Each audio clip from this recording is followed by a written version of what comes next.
Donc sans tarder, j'appelle les intervenants de la table ronde 1 à venir. On va pouvoir rentrer dans le vif du sujet. Je reviendrai tout à l'heure sur la vidéo. Donc j'appelle à la table Alice Lapré, Pascal Jarry. On peut les applaudir parce qu'ils sont un peu nerveux quand même. Donc, Julien Cal et Ghislaine Lalalquier. Je ne sais pas si elle est arrivée, si elle est là. Et Pierre Marin. Voilà, on a 5 intervenants sur un créneau d'1h30. Alors vous allez le voir, la journée va être assez timée. Vous mettez où vous voulez. Dans chaque table ronde, on aura 1h30. Je ne l'ai pas dit tout à l'heure, mais ce qui est important, dans chaque table ronde, on aura 1h30. Sur cette heure et demie, il y a 1 heure qui est faite pour les intervenants. Ils sont 5, donc ils vont avoir 10 minutes. 10-12 minutes chacun pour évoquer les thématiques. Je sais que le timing va être assez serré. Je vais avoir un mauvais rôle aujourd'hui, c'est aussi celui du maître du temps, pour essayer de respecter le temps de parole de l'ensemble des acteurs. Sinon, les derniers n'auront plus de temps de parole. Et comme j'ai mis en dernier les universitaires, même s'ils ont peut-être des choses moins intéressantes à dire que les collectivités, j'ai dit ça pour mon collègue Pierre Marin, et voilà, on essaiera quand même de garder le temps de parole des derniers intervenants, donc je serai assez strict sur la gestion du temps. Donc 1 heure pour les intervenants, mais la demi-heure qui reste, c'est pour vous. C'est pour vous. Alors habituellement, je reviens un peu en arrière, j'ai mis un joli téléphone sur cette diapo. Habituellement, ce qu'on faisait, c'est que, et vous avez la possibilité, des micros vont circuler dans la salle, vous avez la possibilité d'intervenir, de poser des questions, et dans cette demi-heure, on fait des allers-retours. Donc, dans la première heure, n'hésitez pas à noter, vous avez d'ailleurs des jolis blocs-notes et des stylos dans les tote bags qu'on vous a mis à disposition. N'hésitez pas à noter des questions et à prendre la parole. L'année passée, ce que je faisais, c'est que je donnais mon numéro de portable. Et vous m'envoyez un SMS pour les plus timides, et je posais des questions à votre place. Cette année, on a décidé de changer, on ne le fait plus. Voilà. Pourquoi ? Parce qu'on s'est aperçu petit à petit qu'en fait, le fait que vous me donniez la possibilité d'envoyer des informations par SMS, que je pose les questions à votre place, il n'y a plus personne qui posait des questions dans la salle. Et on est là, franchement, on a des entretiens de l'innovation territoriale, on n'est pas en situation de monologue, on va essayer de parler pendant 1 heure pour vous donner des éléments de débat derrière. Donc, j'espère que vous serez nombreux à poser des questions dans la demi-heure. Sinon, on va être sec, on ne fera rien. Bon, peut-être que ça va arranger certains, mais voilà. L'idée, c'est qu'on puisse vous mettre à disposition des micros et que vous posiez des questions. Et je pense, et c'est pour ça d'ailleurs qu'on a décidé ça, je pense derrière aussi la question du manager moderne vers lequel on veut tendre, il y a aussi la question du courage. Il y a aussi la question de la communication et du leadership. Être en capacité, en qualité, en tant qu'encadrant, de pouvoir poser une question dans un colloque de ce type. Alors je sais que la prise de parole n'est pas facile. Pour moi, le premier, même si c'est mon métier d'universitaire, venir sur un estrade parler devant 300 personnes, c'est pas naturel. D'ailleurs, cette nuit, j'ai pas bien dormi pour tout vous dire. Mais voilà, donc c'est pas mon job. Je suis pas né comme ça. Donc c'est aussi une prise de risque. Et je risque d'ailleurs de bafouiller pas mal dans la journée, mais j'espère que vous m'en pardonnerez par avance. Donc n'hésitez pas, on n'est pas là en situation de hiérarchie. On va essayer de dépasser justement ces relations. N'hésitez pas à prendre la parole, à poser une question.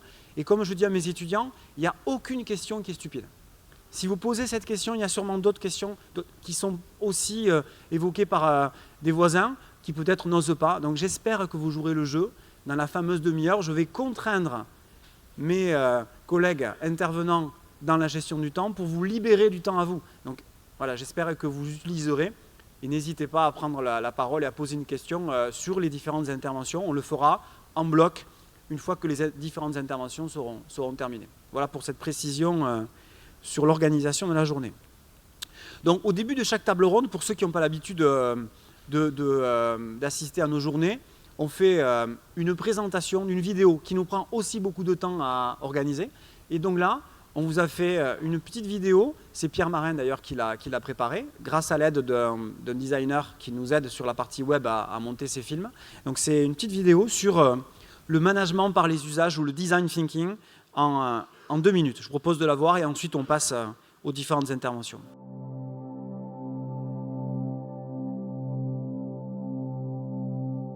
Le design des politiques publiques en 2 minutes.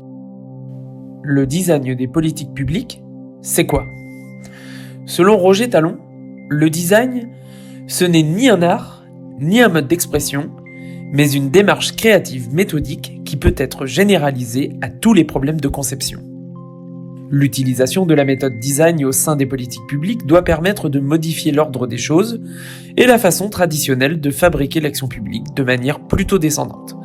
Le design doit ainsi permettre d'innover, mais aussi de repenser les lieux, les services ou les projets publics à travers des collaborations entre les acteurs privés et publics favorisant une forme de créativité collective.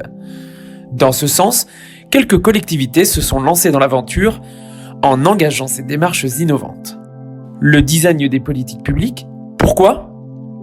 Le design permet de repenser l'organisation du débat démocratique en réponse à un manque de transversalité des services publics, une absence marquée du citoyen client usager dans la définition des politiques publiques et leur exécution, la complexité des problématiques du secteur public et leurs interdépendances, et la recherche de l'optimisation des services publics. Pour pallier à ces limites, la démarche doit permettre de mener une réflexion approfondie sur l'évolution et la transformation des politiques publiques locales, en fonction d'un territoire donné, en intégrant l'ensemble des parties prenantes et en visant à une complémentarité d'action entre l'administration et les citoyens. Le design des politiques publiques, comment ? 5 phases sont essentielles en design. Une première phase d'empathie permettant d'adopter une posture d'ouverture. Ensuite, il s'agit de la définition, c'est-à-dire le choix de la problématique qui sera traitée. Ce qui permet, en troisième étape, d'entrer dans l'idéation qui consiste, plutôt basiquement, en un brainstorming. La quatrième phase est celle du prototypage. On formule un outil ou un service via une maquette la plus développée possible, ce qui va permettre de prendre des décisions. Enfin, vient l'heure du test. Étape essentielle, c'est une phase avancée du lancement du projet auprès d'un public choisi. De manière transverse, 3 points sont à retenir dans cette démarche. Se mettre à la place d'eux et non plus de penser à la place d'eux. Élaborer collectivement et concrètement un prototype et non plus conceptualiser le service avec des seuls experts. Tester avec des utilisateurs le service public produit et intégrer le fait que le retour d'expérience est nécessaire. Dans ce cadre, les acteurs concernés doivent s'articuler autour d'une équipe design avec le groupe projet qui propose des sujets, l'éco-constructeur dont les bénéficiaires qui imaginent les évolutions futures, la direction générale qui bien sûr valide et les élus qui garantissent les orientations politiques. De nombreux outils peuvent être mobilisés pour mettre en œuvre ces démarches. Parmi les plus connus, nous pouvons citer la carte d'empathie, qui permet de mieux construire la réflexion autour des besoins et des actions déjà réalisées ou à réaliser.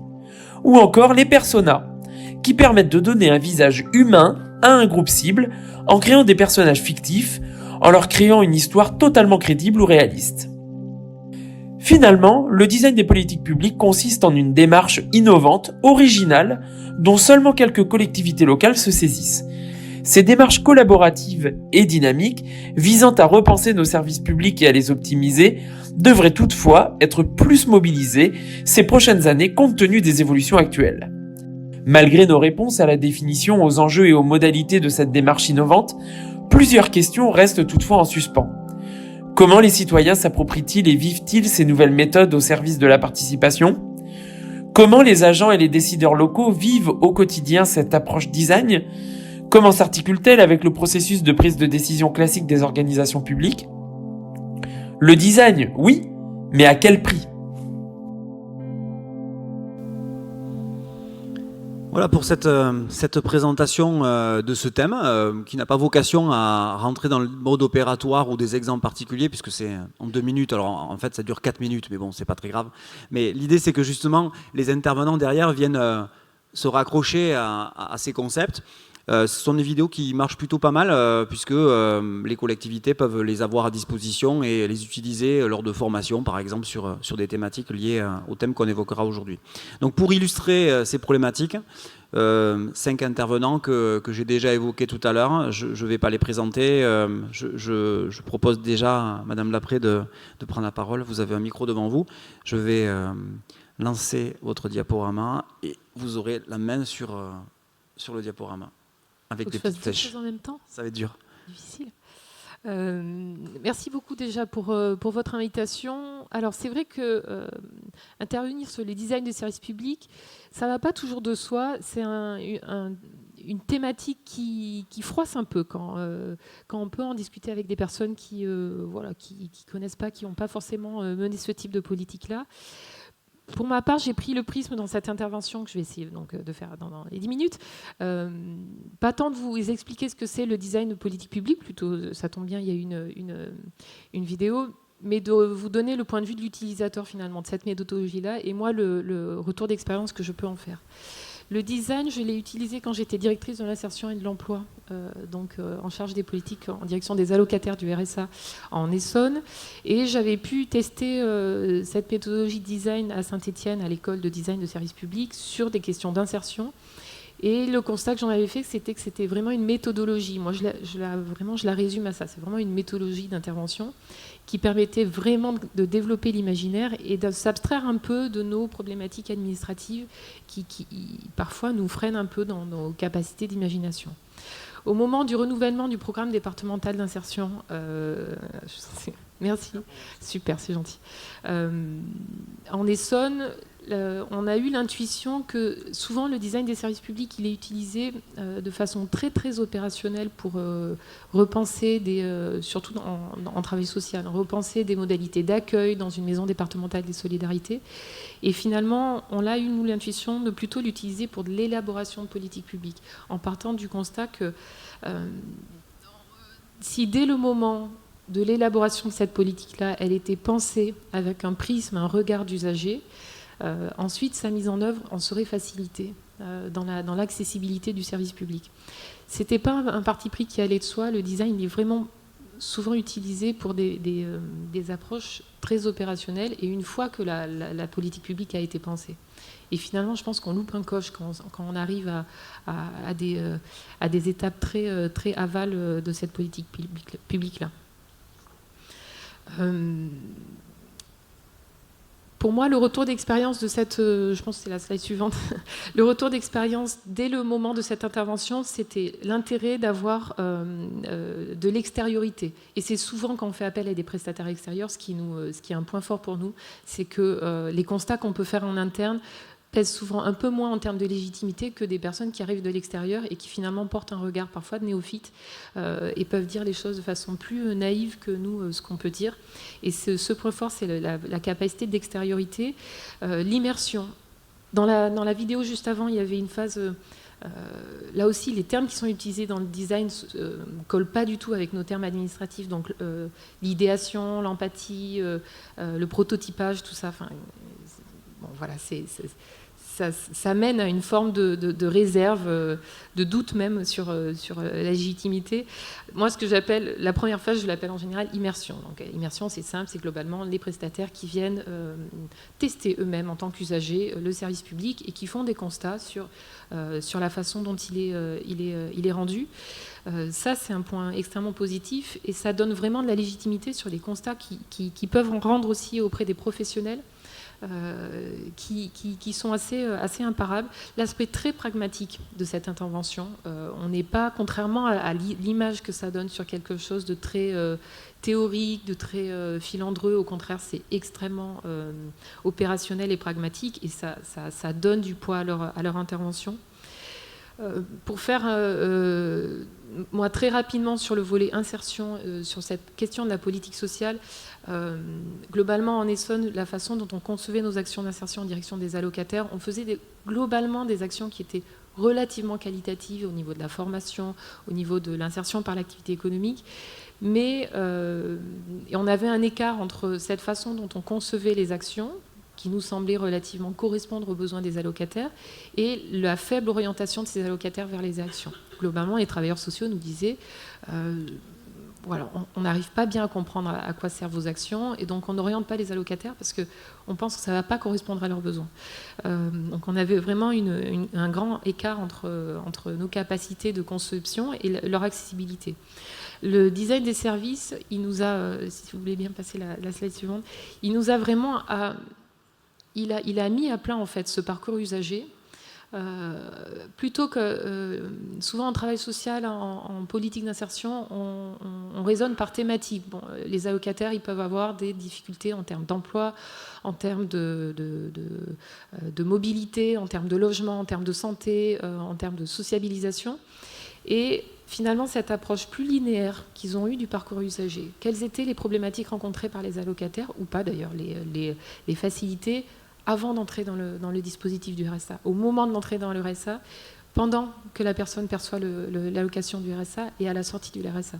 Et finalement, nous forcer à nous mettre du point de vue de l'usager et voir ce que l'usager, lui, il pouvait rencontrer comme obstacle dans un parcours qui lui permette finalement de sortir le plus rapidement possible du RSA, c'est notre objectif, a un peu déconstruit nos approches sur santé, mobilité, ainsi de suite, et nous a vraiment forcé à repenser l'accessibilité de notre service public à toutes ces étapes-là.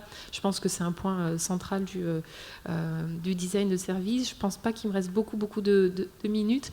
Je voulais quand même, point de vue utilisateur finalement de cette méthodologie-là, donner ce que moi j'ai appelé quelques points de vigilance, même si c'est un peu dur. Le premier, sur la slide suivante, la question sémantique. Le mot design, il reste un terme, je trouve, qui accroche, qui fait relativement technocrate, loin des politiques sociales et du vécu des travailleurs sociaux. Nos propres élus craignaient la question du gadget, la question de designers qui interviendraient sur quelque chose de très délicat et finalement assez sérieux.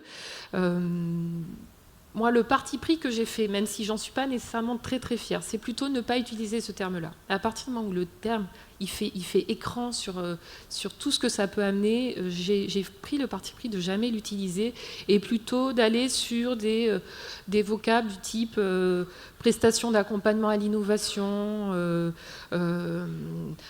soutien dans des démarches participatives, bon, retraduire ça dans des novlangues administratives qui permettent de rendre d'éviter que dès le début, dans une discussion, ça fasse écran la question le terme de design, qu'on utilise souvent plus pour des jolies tables basses bien designées, mais pas pour des politiques publiques un peu plus sérieuses. Le design des services publics, je pense que ça reste une méthodologie de conduite de quelque chose. Et ça ne peut pas en soi être l'entièreté d'une réflexion quand on mène une politique publique. On a utilisé, nous, le design, une partie sur le design. On a utilisé des études sociologiques et statistiques pour affiner nos questions sur notre connaissance sur les allocataires du RSA. On a aussi réalisé des ateliers territoriaux qui mêlaient l'ensemble des partenaires. Et je pense que c'est la complémentarité de toutes les approches qui fait qu'à un moment donné, on peut avoir une réflexion systémique.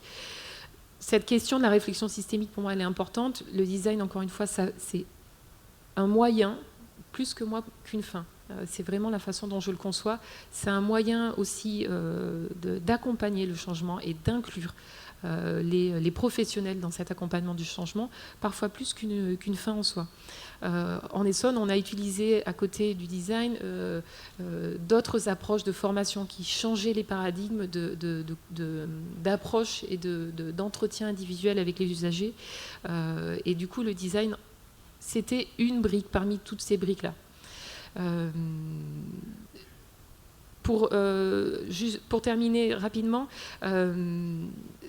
dans la conception, et là je vais arriver à quelque chose de très opérationnel, dans la conception initiale du marché public, de la commande publique, quand on a recours au design, moi les points de vigilance que je mettrai, c'est à quel point cet accompagnement, jusqu'à quel point il est intégré, cet accompagnement. Je m'explique, on a eu plusieurs personnes qui nous ont présenté leur offre. Je pense qu'il faut être vigilant à jusqu'à quel point les personnes qui vont piloter cette méthodologie doivent être impliquées dans la démarche. À quel point la démarche, finalement, elle est autoportée par le prestataire ou elle implique énormément d'input, d'implication des managers qui vont la piloter. Ce n'est pas un point secondaire parce que quand on pilote ce type de démarche, on peut pas, on peut ou on ne peut pas en tout cas, il faut avoir claire conscience des ressources qu'on peut déployer pour la porter ou pas. Nous, on a pris le parti pris d'avoir un prestataire qui s'est allié les services d'une sociologue et aussi d'une personne qui était très en lien avec les aspects administratifs. Et finalement, la démarche, elle a été relativement autoportée par ce prestataire et c'était exactement ce dont on avait besoin. D'autres nous proposaient vraiment une intervention un peu plus extérieure où nous, on pilotait l'ensemble des groupes de travail, des ateliers de participation des usagers. Ça aurait nécessité une implication pour nous beaucoup plus élevée qu'on ne pouvait pas donner à ce moment-là. Et la seconde que je mettrais en point de vigilance, c'est la formalisation de ce que j'appelle les livrables. C'est vrai que là-dessus, je suis toujours assez vigilante. Le design, d'accord, bon, c'est une méthodologie, il y a de l'animation de groupe, il y a de la réflexion. Quel est le produit à la fin final? Quel est le produit écrit? Qu'est-ce qui va rester une fois que les intervenants sont venus? Je pense que si vous souhaitez avoir des productions, des livrables, au-delà d'un ou deux PowerPoint de présentation, c'est quelque chose qu'il faut réellement écrire, élaborer dès le début et le cadrer dans le cadre du marché public. Voilà très opérationnellement mon retour d'expérience. Magnifique. J'espère que vous avez déjà noté des questions pour tout à l'heure. Donc, on passera à une série de questions tout à l'heure. On va faire, comme j'ai dit tout à l'heure, c'est-à-dire passer directement la parole à Pascal Jarry qui va évoquer, lui, un thème complémentaire en lien avec la démocratie participative. Tout à fait. Bonjour. Bienvenue au Conseil départemental de Haute-Garonne. Donc, voilà. Quand vous nous avez posé la question, le design de service, tout ça, on a eu exactement cette novlangue, en tout cas en réaction, et on s'est dit, à l'agenda politique, attendez, alors c'est toujours, voilà, ça y est, il y a des ustensiles et il y a des ingrédients. Et ces ustensiles et ces ingrédients, en tout cas, ils sont nos matériaux pour travailler avec les parties prenantes, les habitants, les Haut-Garonnais, Haut-Garonnaises, les élus, les agents. Et ils nous permettent de faire autrement. Et pour se faire autrement, on a tout de suite essayé d'installer ce qu'on appelle des bases. Alors, dans la cuisine, ça va être assez culinaire. En principe, c'est plus vers 11h30, mais ça va vous mettre en appétit, vous allez voir, pour les autres ateliers. Dans la cuisine, on a un célèbre livre qui s'appelle Le Gringoire Essonnier. Donc c'est une pub, ça existe depuis 100 ans, donc c'est pas du tout comment dire, une pub sur Amazon, vous pourrez le commander, je pense. Mais ce sont les bases. C'est la définition de ce qui aujourd'hui donne corps à pourquoi il faut qu'on associe les habitants.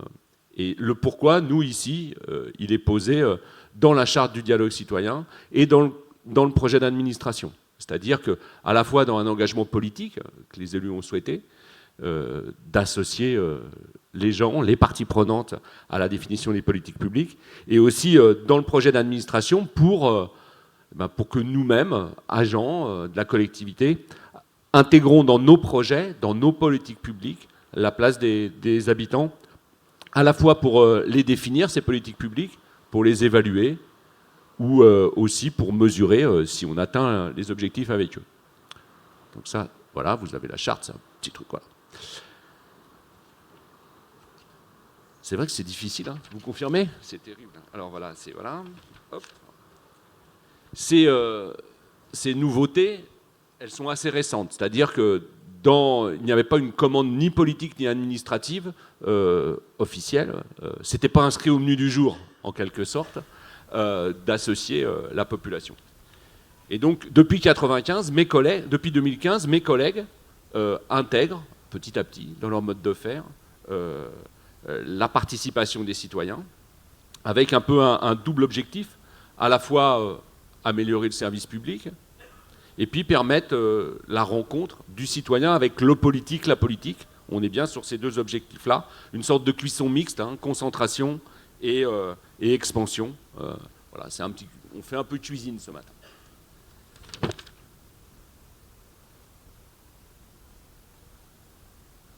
Ça y est. Ouais, vous avez celle d'après, c'est pas grave.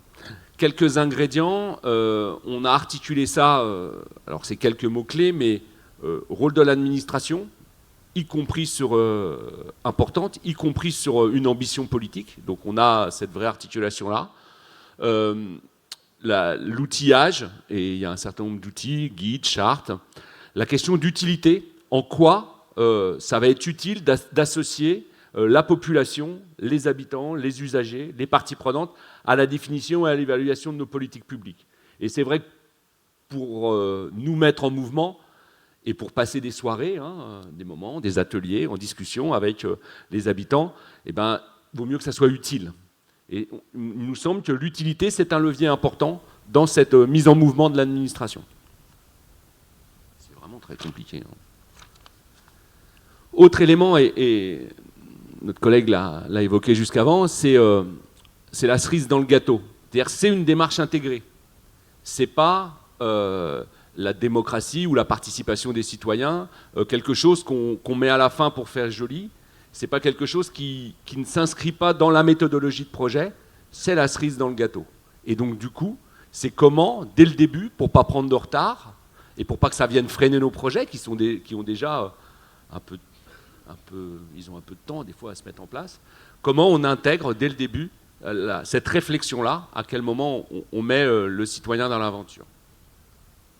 Quelques points de repère, c'est le décalage, c'est avec les... Merci. Quelques points de repère, et notamment de retour d'expérience, les formes matérielles, voilà, les formes matérielles de l'organisation du dialogue, la question de tiers neutres pour l'animer, ce dialogue, de garant, on l'a bien vu, y compris dans la mécanique grand débat, là, c'est un peu réapparu un peu dans la sphère publique, cette notion de garant.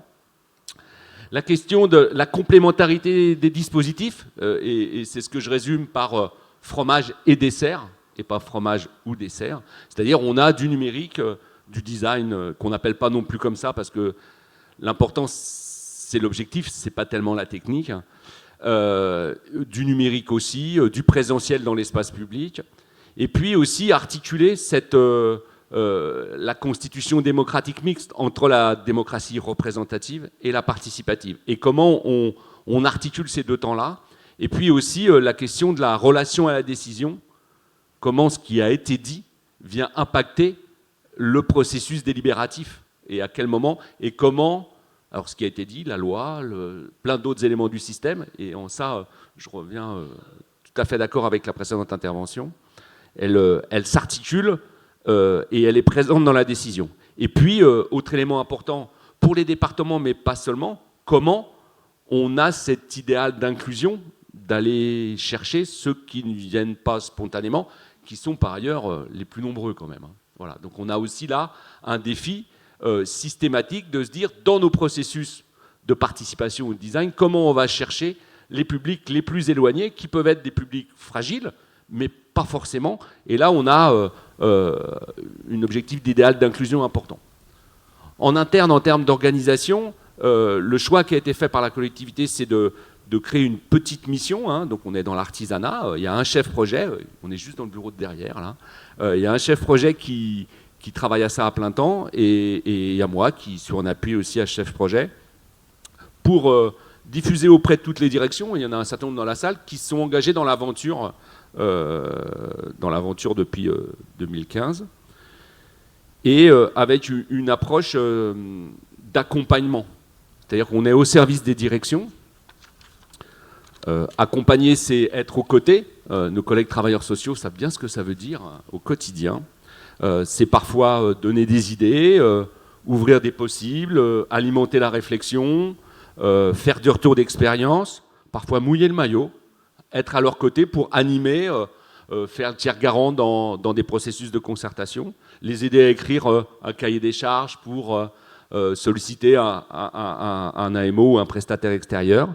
C'est un peu mettre la main à la pâte, sécuriser tout ça, permettre que ça se dialogue aussi avec les élus, et puis avec comme objectif de réussir des politiques publiques adaptées aux défis qui nous sont posés, à ce qu'on peut appeler peut-être le service public du XXIe siècle. Et puis du coup, c'est peut-être aussi une nouvelle appellation d'origine. Alors, on pourrait l'appeler l'appellation d'origine concertée, mais il y a peut-être un peu de ça derrière. Comment on dynamise autour de ces questions-là, et le dialogue citoyen, du coup, c'est une sorte, ça s'infuse aussi. Merci, vous avez la technique en plus. Voilà. Quelques ustensiles mis à disposition. On a outillé les agents en travaillant avec eux Et il y en a un certain nombre dans la salle, donc vous pourrez les interroger pendant le temps du repas aussi sur comment ça s'est vraiment passé. Un guide méthodo avec des fiches techniques, y compris sur la posture de chacun dans les espaces de dialogue citoyen, des formations, et puis on a une petite newsletter qui met en valeur, qui raconte comment des services s'emparent de ces questions-là, avec, je l'ai fait, c'était pas simple, mais on y est arrivé, avec quelques expériences, j'ai utilisé tel outil, j'ai animé, voilà, avec des retours de comment nos collègues font vivre le dialogue citoyen. Depuis 2015, tombé dans la marmite, Obélisque dirait, je suis tombé dans la marmite, des politiques aussi diverses que la culture, la politique de l'insertion, une charte de la commande publique, la mixité sociale dans les collèges. Voilà. On a mis en dialogue à peu près 18 politiques publiques ou projets, les projets sociaux de territoire, le schéma PAPH qui lui a utilisé du design de service pour travailler sur la question de l'accueil, voilà, notamment, avec des personnes en situation de handicap et avec des personnes âgées et avec des collègues professionnels, travailleurs sociaux. Voilà. Et puis, voilà, donc 17 politiques publiques, des invités, alors dans leur diversité, hein, habitants, acteurs, actrices, corps intermédiaires. On a aussi cette question du corps intermédiaire, comment on articule avec des groupes organisés, ce ne sont pas que des individus, ce sont aussi des associations, des collectifs, voilà. Des agriculteurs, des jeunes, des parents d'élèves, voilà, cette diversité-là, environ 11-12 000 participants, 12 000 internautes en utilisant de la concertation plus en ligne, et avec de la multiplicité de formats différents, de l'atelier, du panel citoyen, du design de service, de la rencontre in situ dans l'espace public, voilà.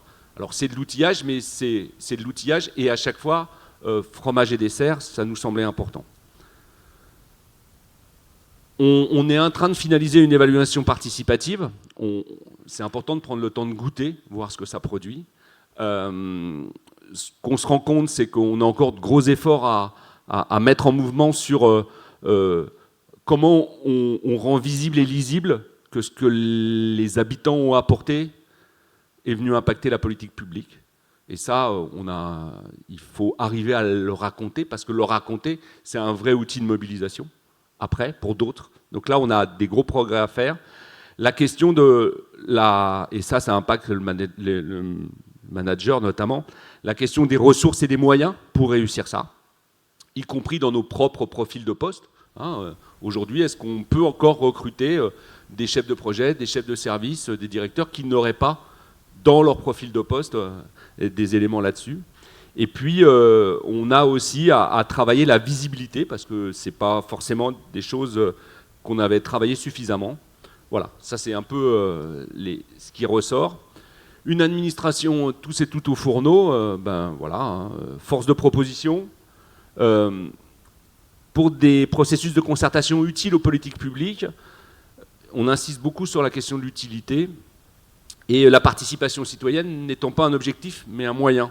Et c'est en ça que ça revient. Et je pense qu'aujourd'hui, on a un vrai souci. Méthodologiquement, on fait des très beaux constats, et dans l'action, on fait des très belles fiches actions. Et c'est génial. On en est très content de nos fiches actions. Mais il manque souvent un élément au milieu. Et peut-être que la participation citoyenne nous oblige à être clair avec ça. C'est le pourquoi on fait ça. C'est le sens. C'est qu'est-ce qu'on veut que les hommes et les femmes de ce territoire, qu'est-ce qu'on veut que ce territoire, il devienne dans l'objectif de la concertation.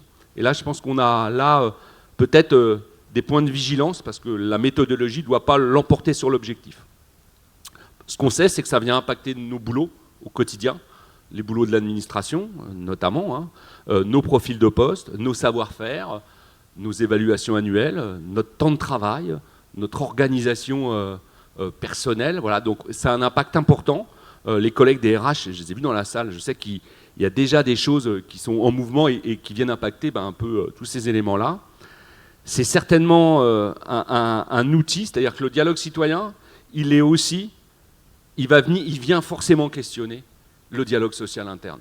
Et ça veut dire que nos collègues travailleurs sociaux parlent de congruence, et que de fait, on voit bien que là, si on dialogue dehors, il faut qu'on ait des méthodes aussi dedans. Et là, il y a peut-être là un défi important, et que la démocratie participative ou le dialogue citoyen va peut-être pourvoir aussi nous permettent, en termes d'outillage, de réinventer des formats de dialogue social et avec les corps intermédiaires et avec les agents, peut-être différemment. Je termine. Je pense que ça va à peu près. Je ne sais pas si vous pouvez le dire. C'est comment on articule le moléculaire et la tradition, pour terminer là-dessus. Le moléculaire, on voit bien que dans les nouvelles méthodes qui réapparaissent, là on a l'impression de redécouvrir que la participation citoyenne est quelque chose d'important. Voilà, donc redécouverte. Les territoires s'en saisissent depuis une bonne cinquantaine d'années. Hein. Donc voilà, il suffit de se rappeler où est l'innovation. Elle est en route depuis 50 ans. Voilà, donc c'est toujours intéressant. Néanmoins, on sent bien que la participation des citoyens, elle vient aujourd'hui un peu sur le devant de la scène. Un élément important et qui nous semble à ne pas louper, c'est pas uniquement un objet de discussion entre des citoyens et une administration. C'est un objet de croisement des points de vue, y compris avec le politique. Et que le politique, il faut aussi qu'il vienne fertiliser et croiser. Hein, je travaillais avec un élu en Ile-de-France à une époque qui parlait de fertilisation croisée. Et on est bien dans cette logique-là. Mais pour qu'il y ait de fertilisation croisée, il faut qu'il y ait une rencontre. Ça vient bousculer les postures de chacun. Et ça demande à chacun de déplacer un peu de ses postures administrativement, l'habitant et tout ça. Le moléculaire, c'est le rapport au numérique, dans lequel il y a un défi. Alors attention, on ne va pas... ceux qui participent, et on l'a vu sur le grand débat, ce sont les mêmes qui participent en numérique que ceux qui participent dans le présentiel. Donc ne rêvons pas non plus. Donc travaillons à aller vers un maximum. Et pour terminer, ah bah c'était l'autre d'abord, c'est pas grave, on est à 2 à jouer en vrai, c'est pour ça. On voit bien que l'actualité, là, ça a remis de manière un peu forte sur le devant de la scène la participation, la démocratie participative. Il y a un soufflet à ne pas laisser retomber, ça je pense que c'est nécessaire. Mais ce soufflet des exigences démocratiques, on va le voir dans les élections municipales, hein, départementales, ça va forcément venir.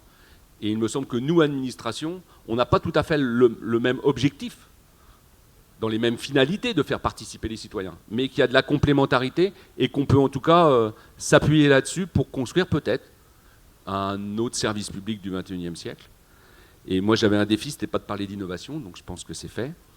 Et je reprenais, juste pour terminer, la petite phrase là c'est pas un cuisinier, c'est un poète. Il était peut-être cuisinier, peut-être. C'était ne désespérez jamais, faites infuser davantage. Et c'est vrai que la notion de l'infusion, c'était Henri Michaud dans un texte qui s'appelle Tranche de savoir, donc c'est intéressant aussi. Mais cette question de infuser dans les pratiques professionnelles des services et des agents pour justement faire du service public autrement. Voilà. Merci Monsieur Jarry. Donc là aussi beaucoup de questions, j'espère que c'est votre cas, moi j'en ai déjà noté, mais on les évoquera tout à l'heure. On passe la balle à Monsieur Cal. Donc je vais vous amener, si vous voulez, la zapette. Comme ça vous serez autonome. Il y a les flèches.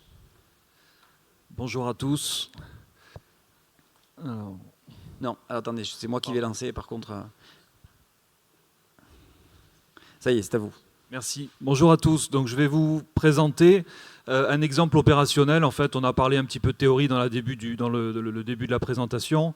Un exemple opérationnel dans le domaine des mobilités et en particulier des modes actifs, c'est-à-dire les piétons et les cycles, donc, qui a été mené sur le Sicoval.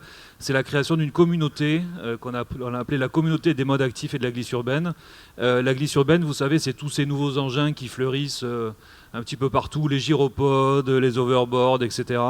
On les a intégrés dans la réflexion parce que c'est des nouveaux usages qui sont en train d'arriver et on considérait qu'il fallait traiter cette question-là de façon plus générale sur la question des modes actifs. Donc c'est une initiative du Sicoval qui a été aidée par un dispositif d'État et qui a également été accompagnée par la REC Occitanie, notamment dans la méthode.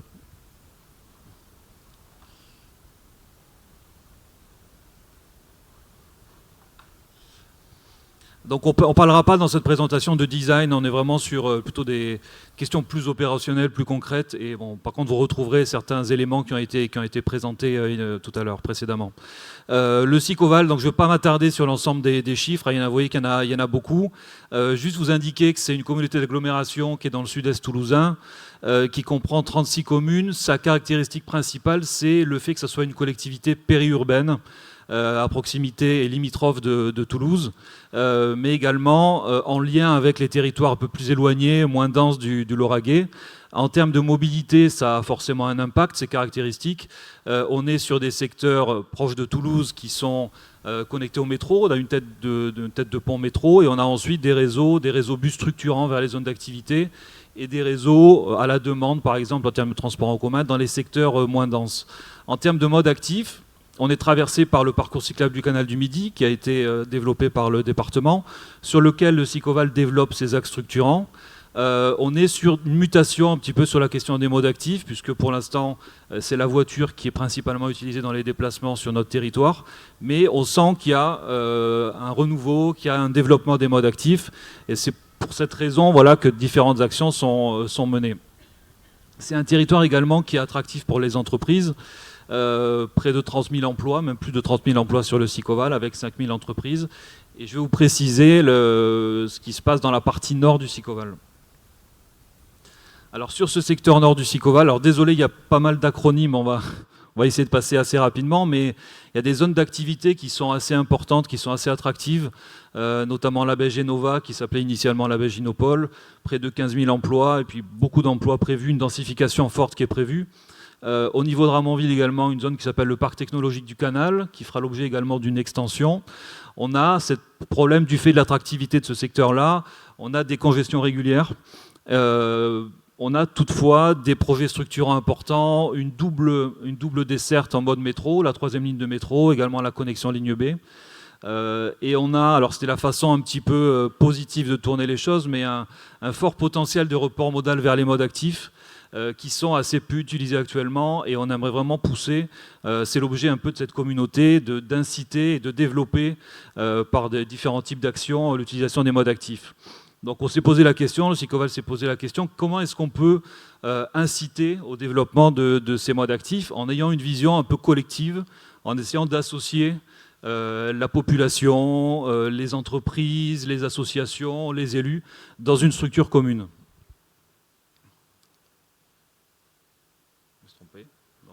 Non, c'est bon.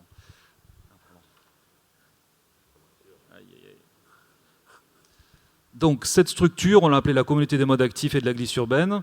L'idée, c'est de réunir l'ensemble des acteurs de la mobilité dans une vision d'intérêt général. Alors, le périmètre, on a choisi un périmètre initial constitué de 2 zones d'activité, donc on va dire les plus densément peuplées en matière d'emploi. C'est le périmètre que vous avez sur la diapo. On a à peu près 70 membres inscrits. Donc, comme je vous disais, il y a plusieurs collèges, des entreprises. On a beaucoup de référents des plans de mobilité des entreprises qui participent. On a des associations, notamment les associations d'usagers mode actif, type 2 pieds 2 roues à Toulouse, que vous connaissez certainement. Des élus locaux. On a essayé de mobiliser les communes proches dans un périmètre un peu élargi des zones d'activité. Le CODEV SICOVAL, c'est-à-dire le Conseil de développement, et puis des partenaires institutionnels, les voisins, la petite collectivité voisine de Toulouse Métropole par exemple, Tisséo Collectivité, l'autorité organisatrice des mobilités, dont est membre le SICOVAL, qui traite de la question des transports en commun et puis de la mobilité au sens large. Voilà, on a essayé de mobiliser des acteurs très différents qui puissent apporter un peu leur vision, en tout cas leur prisme, sur cette question des modes actifs et de la glisse urbaine. Ce qui a été prévu, c'est une charte de bonne conduite, parce qu'on a toujours des difficultés, on peut avoir des difficultés dans les discussions avec les différents partenaires. Donc on a posé un cadre de bienveillance, d'empathie, d'essayer de faire monter des actions collectives. Ça c'est vraiment sur le respect de la charte, ça s'est plutôt bien passé. Il fallait aussi définir précisément quelles étaient les interventions des différents acteurs, notamment le SICOVAL qui est plutôt dans l'initiative, avec un portage par les deux, on parlait tout à l'heure de gouvernance, par les 2 vice-présidents, donc chargés des transports et déplacements, également de la transition écologique. Les membres de la CMA donc, qui sont présents pour brainstormer, faire des propositions, participer et réaliser des actions. Les acteurs ressources qui peuvent être présents à certains moments de la communauté pour apporter des informations, pour permettre l'acculturation aussi des membres. Et puis les animateurs, donc j'ai cité l'accompagnement de l'AREC qui était plutôt gardien du temps et chargé peut-être de structurer un peu les débats et de veiller à leur bonne tenue.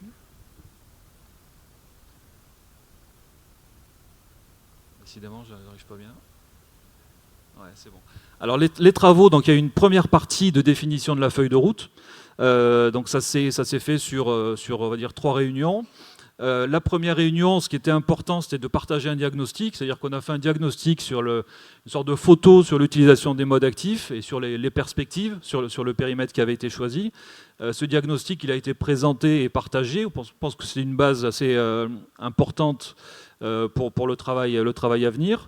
Et ensuite, on a hiérarchisé les enjeux. Alors, dans notre domaine d'activité, c'était par exemple les continuités cyclables, c'est l'accidentologie cyclable, c'est la communication, sont également les services, type stationnement ou autres services associés au mode actif. Donc ça, c'est la première réunion. Ensuite, on a la communauté des modes actifs a élaboré des actions. Alors ça a été assez riche, puisqu'il y a eu près de 75 actions qui ont été élaborées par un processus type World Café, c'est-à-dire c'est des groupes de travail tournants qui s'enrichissent les uns les autres mutuellement. Et ensuite, la troisième réunion, alors là, ça a été, on a dû prioriser forcément, donc c'est la CMA, on appelle la CMA, qui l'a priorisé de façon collective, voilà, pour qu'on puisse avoir des actions qui s'intègrent dans une vision collective de ces actions. La phase suivante, ça a été que la communauté puisse porter sa feuille de route auprès des élus du Sicoval. Donc plusieurs représentants qui étaient représentatifs des différents secteurs sont venus présenter leur travail auprès des élus du Sicoval, qui les ont entendus. Il y a eu des échanges sur peut-être les caractéristiques. Les visions sont différentes, hein, forcément, entre les entreprises, les associations et puis les élus. Et ensuite, il y a eu un retour de la part du Sicoval sur les actions qui étaient proposées. Alors un retour qui s'est fait peut-être en plusieurs parties, des actions qui étaient déjà enclenchées dans certains cas, des actions à mener donc, qui ont été inscrites dans la feuille de route, et puis également peut-être des actions qui ont été, alors pas mises de côté, mais peut-être reportées parce que nécessitant peut-être un travail plus approfondi. Et donc en 2019, on a démarré, alors c'est l'objet de la diapo suivante, on a démarré un cycle de réunions de travail un petit peu plus soutenu en fait, puisqu'il y en a 9 qui sont prévus, avec également une représentation un peu moins large de la communauté des modes actifs, donc avec des personnes qui ont choisi de travailler sur les différents sujets. On a regroupé les différentes actions en différents thèmes, une partie communication, une partie développement et une partie aménagement, avec la participation à ces groupes de travail, bien sûr, des représentants de la communauté des modes actifs, mais également des partenaires. Alors parmi les partenaires, on parlait un peu d'organisation, on a les différentes collectivités proches ou qui travaillent sur les sujets, mais également les services associés du Sicoval, donc la mobilité que je représente, mais également les services communication, économie, voirie, voilà, tous les services qui peuvent être concernés. Pour vous donner une idée des actions qui sont en cours de réalisation, sur la partie communication, on a dédié un budget participatif à ce groupe de travail pour qu'il puisse choisir lui-même les actions à mener. Alors ça peut être des actions du type allons-y à vélo, des actions de communication sur le terrain. Allons-y à vélo, on incite les entreprises à faire que pour une journée dans l'année, à une certaine période, le maximum de salariés puissent se rendre à leur travail en vélo. Donc ça crée de la visibilité pour les cyclistes. C'est quelque chose dont on a besoin, nous, justement, sur nos territoires qui sont... les gens commencent à adhérer au vélo. On a également comme autre exemple l'intégration de cette thématique mode actif dans la réflexion sur les services des zones d'activité, ou l'élaboration également d'un support cartographique interactif. Sur le développement, c'est plutôt l'ensemble des services. On a les membres de ce groupe de travail choisissent des implantations de stationnement vélo, par exemple, sur les zones d'activité. On a aussi un travail engagé avec Tisséo Collectivité de mutation. On a une maison de la mobilité sur la Beige qui donne des conseils multimodaux sur la façon de se déplacer, des services également sur le vélo, du stationnement, des locations. Elle va certainement muter et on va donc demander à ce groupe de travail de travailler qu'est-ce qu'on veut faire, quel serait le devenir de cette maison de la mobilité, quelles sont les actions nouvelles qu'on veut développer. Donc ils seront concertés, ils vont participer à la co-construction. Et sur la partie aménagement, donc la contribution de ce groupe de travail à diverses concertations, la troisième ligne, les créations de ZAC, puisque sur Enova on est en création de ZAC, et puis l'expérimentation d'un système innovant de marquage lumineux pour les cycles. Voilà, donc ça on travaille, alors c'est particulièrement intéressant peut-être cette question-là, puisqu'on a un travail partenarial avec Toulouse Métropole, avec les associations, puis avec le SICOVAL pour voir si vraiment c'est intéressant de se lancer dans ce sujet-là, et chacun apporte sa vision, son prisme sur ces questions. On aura une évaluation du dispositif à l'automne 2019, et puis certainement donc, une plénière de la communauté des modes actifs, et puis un retour aussi vers les élus pour leur montrer à base d'indicateurs voilà, comment s'est passé les travaux sur 2019. Alors, je crois qu'il y a juste une dernière diapo sur les points forts et les limites. Les points forts, on l'a constaté, c'est qu'on a vraiment une montée en compétences des membres, voilà, qui ont vraiment... c'est des sujets qu'ils ne maîtrisaient pas forcément, c'est normal, on ne peut pas maîtriser tous les sujets, mais il y a eu une acculturation, il y a eu un partage de connaissances. On a une application, je l'ai dit, des partenaires, une approche inter-EPCI. Voilà, sur cette question des transports en général, la vision de l'usager ne peut pas s'arrêter à la limite administrative, donc on passe d'un territoire à un autre, et on a, du fait de cette application, on a une vision qui est peut-être un peu plus usagée, on va dire. On a un confort de travail également. On s'est rendu compte que c'était plutôt assez convivial en fait d'associer tous ces partenaires, que ça se passait relativement bien. On adapte les solutions également. On a de ce fait une réflexion, puisqu'on a plutôt des retours positifs sur l'élargissement de ce périmètre-là, qui est pour l'instant vraiment cantonné à la question au secteur zone d'activité nord du SICOVAL. Les limites, c'est la complexité des interventions des collectivités. On a des compétences qui sont mêlées sur les sujets de la mobilité entre le département, la région, l'autorité organisatrice des mobilités, les communes, les associations, les entreprises. Donc c'est un peu complexe, voilà, pour ne pas dire plus.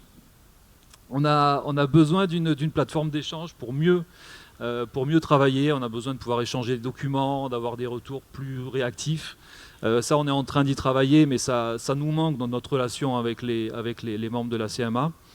On a vu dans les échanges entre la gouvernance du SICOVAL et les membres qu'il y a des questions de budget, de demande de mobilisation de budget sur ces sujets. Voilà, c'est pas toujours facile sur les questions des collectivités qui ont des moyens quand même qui sont limités. On a parfois des demandes qui sont fortes. Pour nous, on essaie d'y répondre en associant et en essayant de co-construire peut-être plus les actions et de faire qu'elles émergent plus aussi de la part des participants. Et la dernière peut-être limite, la capacité à véritablement co-construire. On a 9 séances en 2019. On se rend compte que c'est un peu difficile vraiment de co-construire ensemble. C'était le but. On a peut-être une difficulté un petit peu de ce côté-là. Je vous remercie. Merci Monsieur Cala.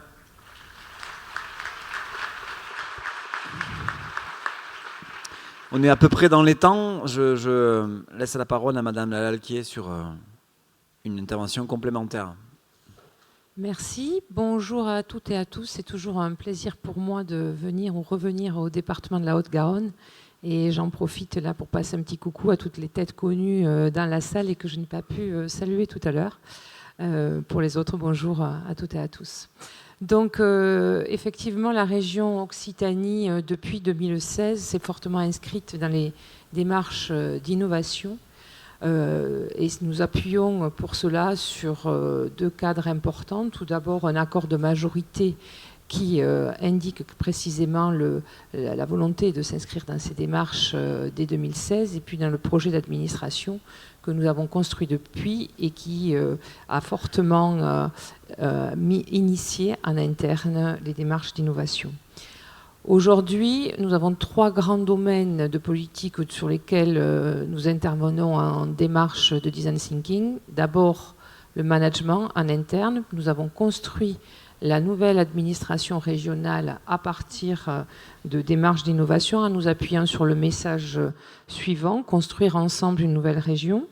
Ensuite, dans le champ des politiques publiques, nous avons ainsi, pour les projets les plus importants, travaillé à définir le lycée du futur, à construire une nouvelle cité des métiers de l'économie de demain à Montpellier, ou encore à travailler un portail pour les aides économiques pour les entreprises, Hub Entreprise, qui est en cours de développement.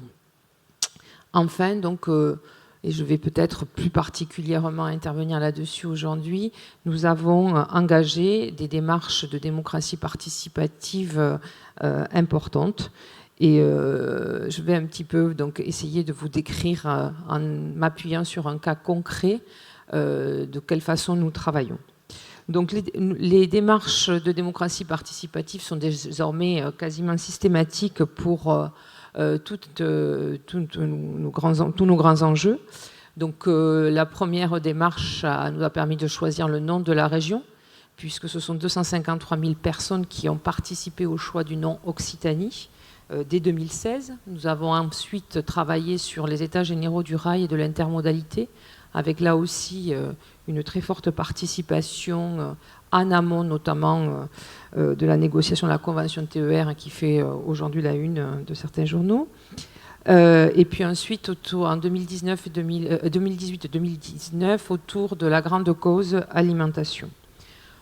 Pour cela, nous avons mis en place 2 types d'outils. Des instances tout d'abord de concertation citoyenne renouvelées. Donc tout à l'heure, vous parliez des difficultés de travailler peut-être avec des corps, certains corps intermédiaires. Nous les avons intégrés dans la démarche en créant donc une assemblée des territoires, un conseil régional des jeunes, 2 parlements, un parlement de la mer, un parlement de la montagne. Et occasionnellement, nous pouvons aussi multiplier ce genre d'instances un peu permanentes de consultation. Et puis, nous avons également effectivement installé une plateforme numérique, la région citoyenne, qui nous paraît particulièrement intéressante, notamment à l'échelle de la grande région, où il y a un espace de forum, un espace également de concertation, et depuis maintenant un peu plus d'1 mois, la possibilité aussi de proposer des votes d'initiative citoyenne. Donc, c'est notre RIC avant le RIC. Voilà.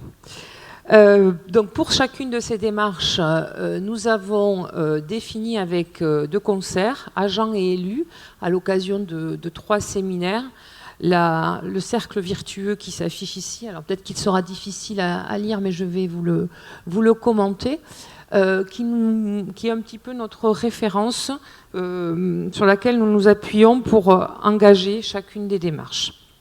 Donc, pour rester concrète, je vais un petit peu vous décrire ainsi de quelle façon nous avons construit le pacte alimentation qui a été adopté par l'Assemblée plénière en décembre dernier.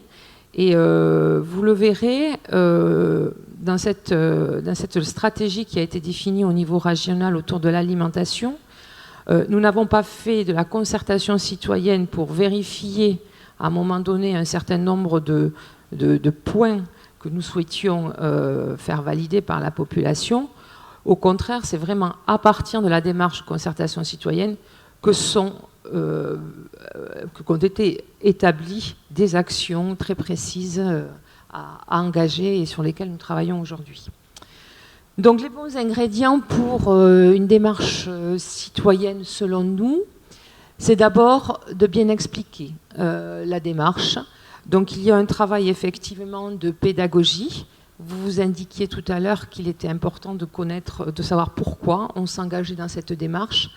Nous l'avons fait dans le cadre donc, de la démarche alimentation en adoptant donc, dès novembre 2017 une délibération qui explique quelle est la problématique qui se pose. Donc, en l'occurrence, nous avons en région Occitanie donc de nombreux agriculteurs, c'est la première économie régionale, avec pour autant un niveau de revenu des agriculteurs qui est faible, puisqu'il est 30% inférieur à la moyenne nationale. avec par ailleurs un certain nombre de paradoxes, puisque notamment par exemple sur la métropole toulousaine, 80% de la viande consommée est importée. Donc un besoin de se reposer un petit peu un certain nombre de questions quant au circuit aujourd'hui mis en œuvre. Nous avons également dans cette délibération expliqué ce que l'on voulait faire et de la méthode que nous allions employer. Donc le deuxième temps a été celui d'écouter les citoyens. Alors c'est certainement l'exercice qui est le plus visible, mais selon moi c'est le plus complexe. Il est complexe parce que même si nous avons des outils puissants aujourd'hui en s'appuyant sur une plateforme numérique notamment, pour autant nous avons pu noter qu'il y avait des freins à aller utiliser l'outil numérique. Donc nous avons déployé des outils papier et dans certains départements, nous avons eu jusqu'à 40% de réponses papier et pas numérique. Voilà. Il est aussi complexe parce qu'il faut apprendre les uns les autres à se mettre en posture basse, à se mettre en situation d'écoute et non plus d'expert. C'est valable pour les élus, c'est valable pour l'administration aussi. Et ça nous a obligés à avoir quelques séquences ou séances de formation préalable justement avant d'aller sur le terrain. C'est aussi un exercice difficile parce qu'on se rend compte effectivement qu'on a un certain nombre de représentants ou de minorités qui sont très présentes dans l'ensemble de nos exercices de concertation. Et donc, nous avons été, par exemple, à un moment donné, dans l'obligation de redresser certains résultats par rapport à la représentativité de la population. Nous nous interrogeons d'ailleurs désormais dans un certain nombre de cas à mettre en place des panels spécifiques avec des personnes peut-être défrayées, pour venir vraiment toucher toute la population. Certaines CSP ouvrières ont été très peu représentées, des femmes avec enfants également ont moins le temps, il faut le reconnaître, de se rendre disponibles pour la concertation. Donc voilà, ce sont aujourd'hui des sujets qui nous préoccupent. Donc pour autant, sur cette première phase d'écoute des citoyens, en s'appuyant sur des réunions publiques que nous avons fait dans les différents départements, sur donc toute une démarche de concertation numérique et papier, par une série d'auditions auprès de l'ensemble des associations concertées et en travaillant avec les institutions consultatives, nous avons eu quand même plus de 50 000 personnes qui ont participé à la démarche. Une fois cette démarche conçue, à partir des personnes, des éléments importants qui étaient ressortis, nous avons construit un pacte. Ce pacte, nous l'avons construit en 2 temps. Dans un premier temps, nous avons engagé une consultation à nouveau auprès de la population pour vérifier dans chacun des 5 items principaux quels étaient les projets qui intéressaient le plus la population. Là, nous avons eu près de 45 000 personnes qui ont participé et qui ont choisi les actions. Et à partir de ces actions, nous avons construit 10 projets phares qui constituent aujourd'hui notre pacte alimentation, qui a été donc ensuite voté. À titre d'exemple, une forte attente pour construire un contrat d'agriculture durable de façon à accompagner les agriculteurs vers la transition vers une alimentation durable. Une attente forte pour travailler avec la grande distribution. Donc nous sommes en train de préparer les assises de l'alimentation. Un souhait de travailler sur le bien-être animal. Ce n'était pas forcément des sujets qui auraient émergé, je vous l'avoue immédiatement. Et surtout une très forte attente pour identifier les produits d'Occitanie, puisque 92% des personnes nous ont indiqué être prêtes à acheter des produits locaux, mais ont manifesté leur difficulté à pouvoir les repérer. Alors, on aurait pu penser qu'une fois ces 3 étapes franchies, nous étions au bout de la démarche. Eh bien non, parce que justement, notre projet, c'est bien de fidéliser et de travailler en toute transparence avec les citoyens, Donc nous avons recueilli autour de ces différentes démarches près de 40 000 mails de personnes intéressées par la démarche. Et maintenant, il nous faut faire connaître nos actions concrètes parce qu'il ne suffit pas d'adopter un pacte, il faut aussi maintenant le mettre en œuvre. Et donc nous travaillons avec ces personnes au travers de newsletters, de manifestations diverses pour faire connaître et bien démontrer que nous sommes dans la phase de mise en œuvre de notre action. Je vous invite d'ailleurs, pour ceux qui le peuvent, à venir participer au Printemps de l'alimentation durable à Saint-Afrique en Aveyron le 8 juin prochain, puisque nous avons invité toutes ces personnes à nous rejoindre et bien d'autres pour continuer à réfléchir et à partager autour de cet enjeu. Donc, faire connaître, mobiliser durablement. Donc, pour cela, nous avons créé aussi un comité de suivi. Dans ce comité de suivi participent les citoyens qui nous accompagnent donc depuis le début. Et je tiens à vous dire que nous avons été très très surpris parce que nous avons donc sollicité les personnes qui ont souhaité laisser leur mail pour participer à ce comité de suivi. Et à notre grande surprise, en 48 heures, 2000 personnes nous ont donné leur accord pour être actifs dans le suivi de ce plan. Et 8 nous ont immédiatement... Enfin, il a suffi on les a tirés au sort, du coup. Et 6 sur 8, lorsqu'on les a appelés, ont immédiatement fait part de leur intérêt. Nous les avons réunis. Et ce que nous disent donc ces personnes, c'est qu'elles veulent faire de l'évaluation, mais de l'évaluation directe.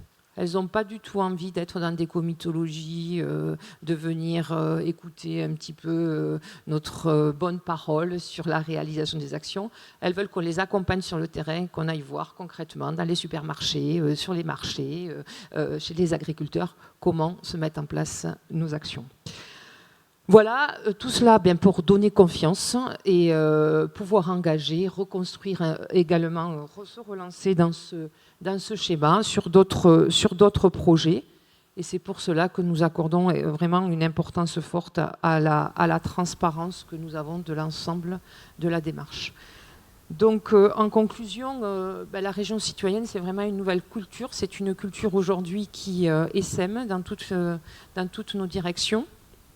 Le travail le plus important, je crois, est celui de la culture et de l'aventure humaine qu'il constitue, puisque nous sommes tous obligés de revisiter un petit peu nos façons de faire.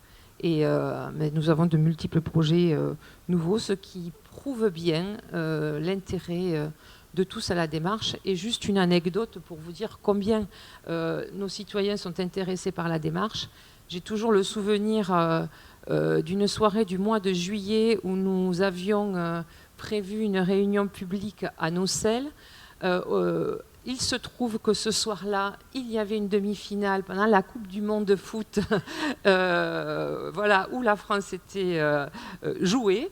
Donc nous sommes partis de Toulouse en nous disant « on maintient, nous n'aurons personne ». Eh bien, figurez-vous qu'il y avait jusqu'à 60 personnes de présentes. Alors certes, nous avons un peu écourté, nous sommes adaptés au match, nous avons fini à 8h30 pour que tout le monde puisse aller rejoindre les écrans, mais ça démontre bien qu'il y a une vraie attente par rapport à ces démarches. Voilà, merci beaucoup. Merci Marie Alquet.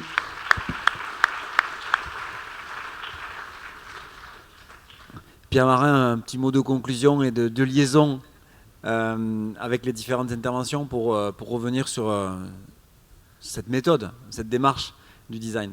Ça dépend, j'ai le droit à 2 minutes ou 4 minutes 5. Bon, 5. J'ai gagné 1 minute par rapport à la vidéo.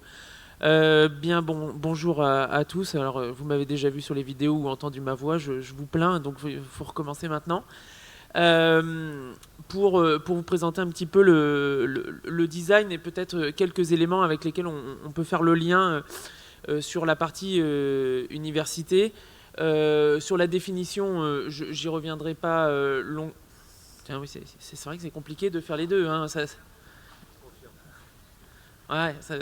ça marche en fait que quand David appuie sur le bouton. C'est super. Je voulais simplement revenir sur un élément qui était dans la vidéo, qui disait c'est une démarche créative méthodique, et revenir sur un élément qui a été évoqué précédemment aussi, de dire parfois ça a l'air d'être un petit peu gadget, un petit peu stratosphérique. Pourtant, derrière cette démarche de design, il existe véritablement une méthodologie à suivre, à mettre en place au sein de la collectivité. Et je pense que c'est du rôle des praticiens derrière de la transformer, ou en tout cas de l'adapter avec un vocabulaire qui soit adapté à chacune des collectivités. Parce que finalement, très régulièrement, je me rends compte dans les collectivités qu'on visite que la plupart de la méthodologie design est mise en place, mais ne s'appelle absolument pas design. C'est un petit peu comme il y a quelques années où on parlait de performance, et surtout, il ne fallait pas dire le mot de performance. Peut-être que c'est encore le cas dans de nombreuses collectivités, mais là, c'est la même chose avec le design. Ça fait un petit peu... en plus, le terme fait un peu à l'anglaise, donc il y a un petit peu un blocage. Et pourtant, derrière, c'est pensé avec une stratégie, avec une démarche créative qui a une méthode particulière, un certain nombre de projets, et des projets d'action ou des projets de service qui puissent être innovants, en associant les différents métiers, des designers, des usagers, des personnels, et les faire travailler ensemble. Et ça, c'est un vrai défi. Alors, justement...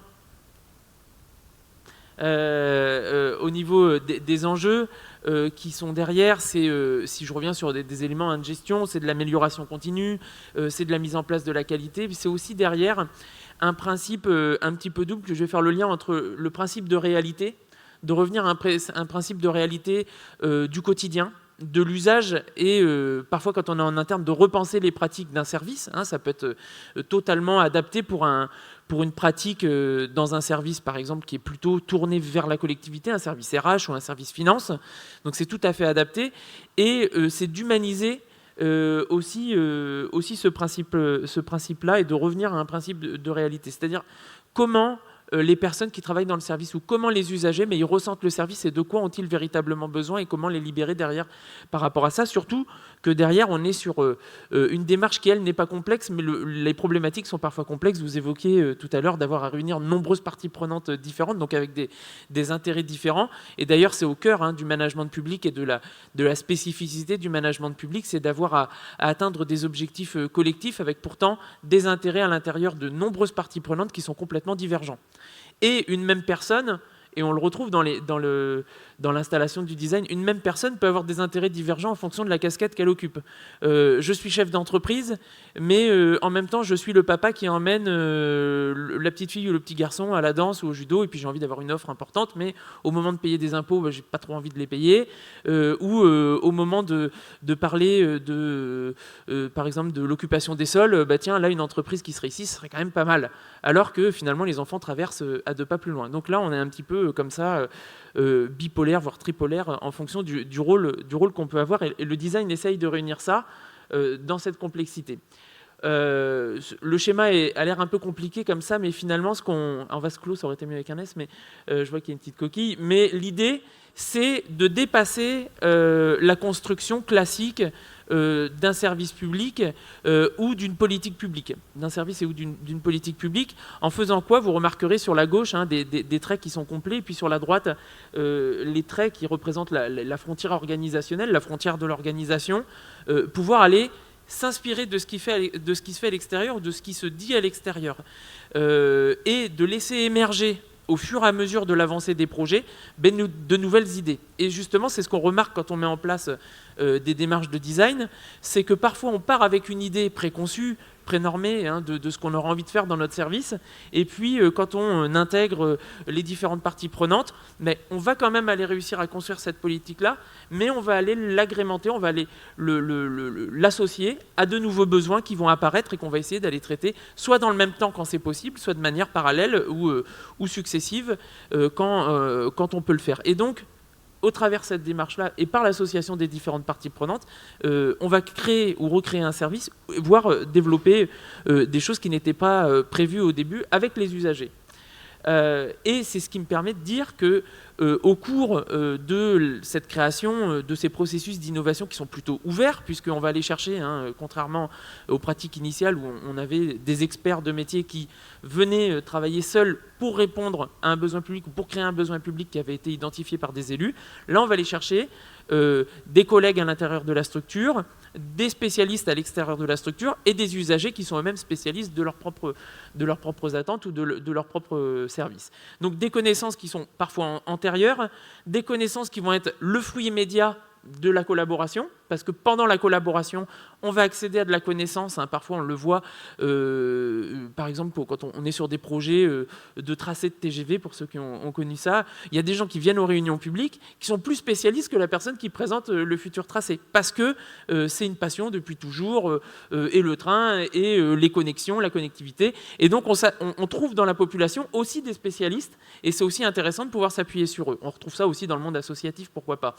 Des connaissances qui vont pouvoir être parallèles, connexes, et qui vont amener à enrichir l'innovation ou aller au-delà de l'innovation qui était prévue, et potentiellement essayer de créer, de générer, vous parliez de durabilité finalement de la relation, mais aussi de créer des connaissances futures qui vont naître de cette même collaboration. Donc c'est ce qui nous intéresse en matière de recherche, c'est voir à quel moment, dans le processus, ces innovations permettent de générer ces connaissances.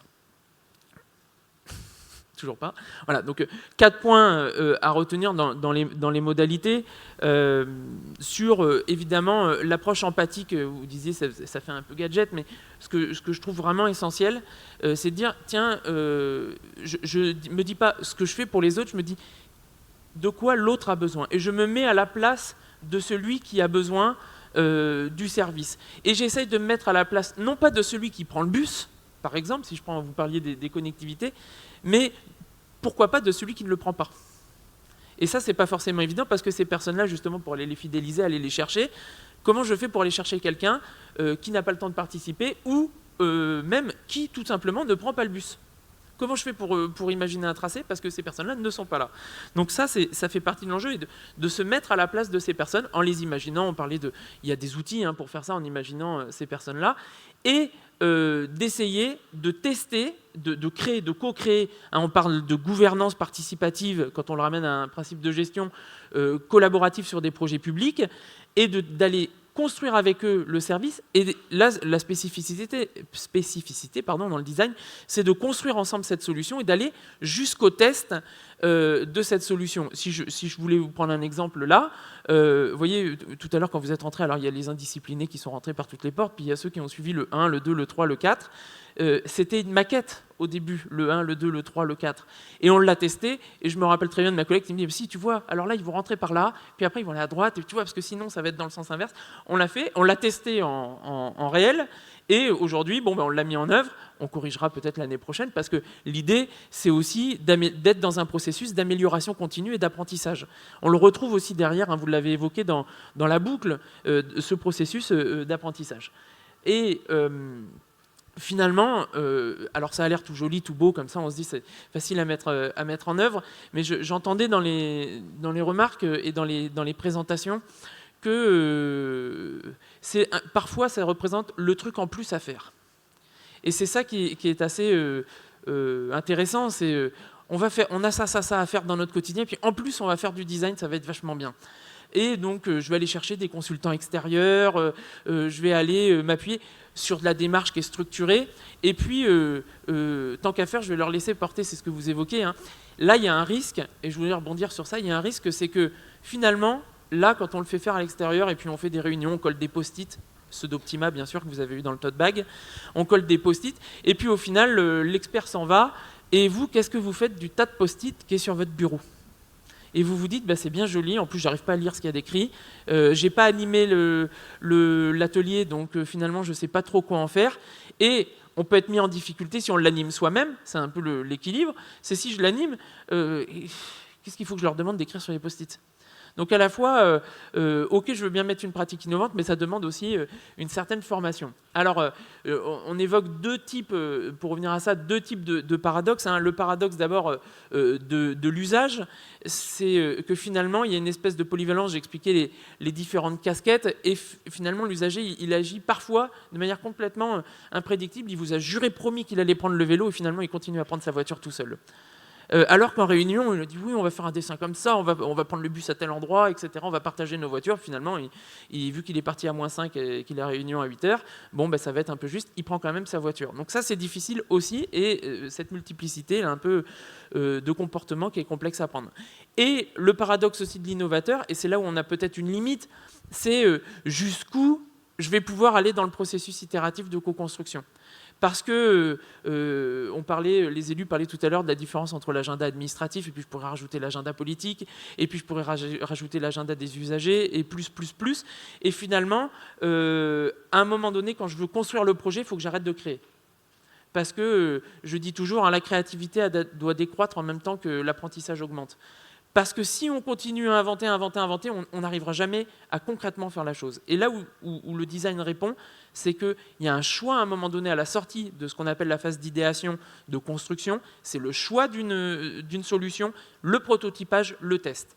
Mais si à chaque fois ça fait l'objet de retravail, on n'arrivera jamais à construire la solution. Il faut oser aller jusqu'au test, il faut oser aller jusqu'à la maquette, et il faut oser mettre les choses en place. Donc intégrer de manière progressive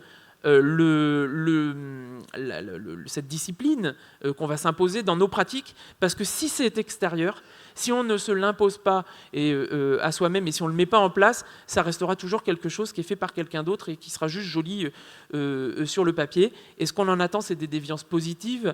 Vous évoquez des montées en compétences, un confort de travail. Nous, c'est ce qu'en sciences de gestion, on va appeler des déviances organisationnelles positives. On n'y avait pas forcément pensé au début, mais finalement, ça va venir transformer des pratiques, ça va faire monter en compétence certains collègues qui vont s'associer, qui vont se dire tiens, mais c'est vrai, sur ça, j'ai pas travaillé, et peut-être transformer le confort de travail, parce qu'on se rend compte finalement c'est vachement agréable de venir travailler dans ces conditions, et c'est ce qu'on nous appelle donc une organisation positive, même s'il faut faire attention. Je reviens et je terminerai sur ça, sur cette cuisine qui peut paraître un peu moléculaire, pour faire le lien avec votre présentation.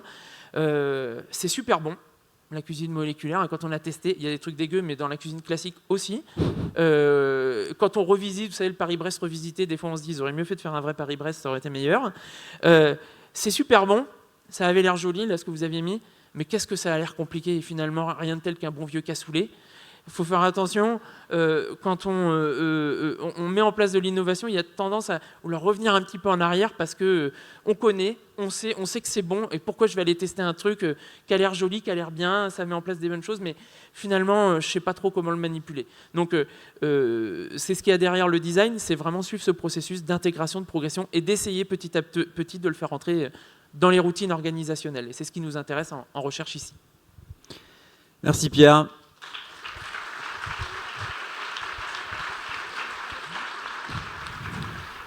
On a un peu débordé sur notre timing, mais on avait fait, et c'est malheureux pour cette journée, on a fait un peu de surbooking. Vous voyez, sur les 5 intervenants, je pensais qu'il y en a un ou deux qui allaient nous lâcher, et en fait pas du tout, ils étaient tous là. Donc on a un peu dépassé le timing, ce qui était déjà prévu, mais c'est pas très grave. Donc, on va passer à une phase de questions, comme on l'a évoqué tout à l'heure. Donc des micros vont circuler, ils sont déjà là. Il y a Técha à droite qui a un micro. Qui veut prendre la main pour commencer les questions? J'espère qu'elles seront nombreuses aux différents intervenants. C'est toujours la première question qui est la plus compliquée. Je parlais de courage tout à l'heure. On a une question, même l'après. Alors, je vais répondre aux questions qui ne sont pas posées, au moins ça va peut-être enclencher les prochaines. Juste pour rebondir un peu sur les formidables, et du coup, je répondrai à votre question juste après, ou les collègues. Sur ce que vous avez dit, un des préalables de la démarche de design, c'est accepter de ne pas maîtriser nécessairement le résultat final. Et cette question du lâcher-prise, elle est assez confrontante pour ceux qui la pilotent, parce qu'on est habitué à manager, à piloter, à avoir à peu près quelque chose d'un peu descendant parfois. Et le préalable du est-ce que vous êtes d'accord pour que le résultat ne soit pas conforme à celui que vous aviez imaginé initialement ? Elle est assez déstabilisante et je pense que voilà, il faut l'avoir intégré dès le début. Sur l'extériorité, je ne suis pas tout à fait d'accord avec vous parce que l'ADN du design, c'est être extérieur à la collectivité dans laquelle il intervient, parce qu'il considère que dès qu'ils sont membres de la collectivité, déjà, ils crantent des organisations administratives, des schémas, des dogmes aussi de pensée, et qu'ils ne sont plus libres de leur créativité. Donc c'est vraiment un débat qu'ils ont au sein du design. Voilà, globalement sur... Juste pour compléter, c'est vrai que le design est en soi une innovation parce qu'on est plutôt formaté dans un management type assez normé, assez processuel, où on attend qu'on nous dise de faire ce qu'il faut faire. Et là, on s'autorise à penser finalement avec un résultat qu'on ne connaît pas encore. Et c'est peut-être ça qui peut perturber en fait la posture de l'acteur, qui est habitué à finalement dans sa routine à intégrer une démarche assez processuelle, assez normée, je le disais, et où il faut s'autoriser à penser avec un résultat qu'il ne connaît pas encore. Et le chercheur peut être perturbé, mais le manager qui doit mettre en place ce service peut être encore plus perturbé. Une question, c'est gentil, madame. Bonjour, Sandrine Dusanti, je suis la directrice Midi-Pyrénées du CNFPT. Alors ma question est la suivante, c'est quelle stratégie pour avoir des usagers représentatifs, vous le disiez, surtout sur le secteur social. Est-ce que vous allez jusqu'à rémunérer des usagers pour qu'ils témoignent et sortir du schéma du vieux mâle blanc disponible et revendicatif ? Il y a Madame Alki qui avait déjà évoqué la question, on peut compléter, ou Madame Lapré. Alors, c'est aujourd'hui notre vraie question. Effectivement, comme je le disais, nous avons un souci de représentativité de l'ensemble de la population dans les démarches d'innovation. Donc, nous ne pouvons pas rémunérer les personnes qui participent. En revanche, nous sommes en train de réfléchir à la mise en place de panels et nous avons... pour cela, notamment, travailler au niveau du Parlement de la Mer avec l'Université de Montpellier, qui a mis en place donc des panels citoyens pour travailler sur l'acceptabilité d'un certain nombre de projets environnementaux sur le littoral, de sorte que nous puissions avoir une représentativité de l'ensemble des personnes. Donc nous les défrayons pour les déplacements. Nous pouvons prendre en charge certains coûts que les personnes ont, notamment sur les gardes d'enfants, prise en charge des frais de repas ou des choses comme ça. Donc nous imaginons aujourd'hui de nouvelles façons de procéder en s'appuyant notamment sur le fait que toutes les démarches nous démontrent qu'en s'appuyant sur des personas très identifiés et caractéristiques, nous arrivons à avoir une bonne représentation de la population. Sur le volet social, alors sur l'insertion, c'était... aujourd'hui, je travaille à l'aide sociale à l'enfance, du coup, je vous ferai le contrepoint. Sur l'insertion, le facilitateur, c'est que tous les départements ont l'obligation législative d'avoir un groupe ressources. Donc, en Essonne, on s'est vraiment appuyé sur le groupe ressources RSA.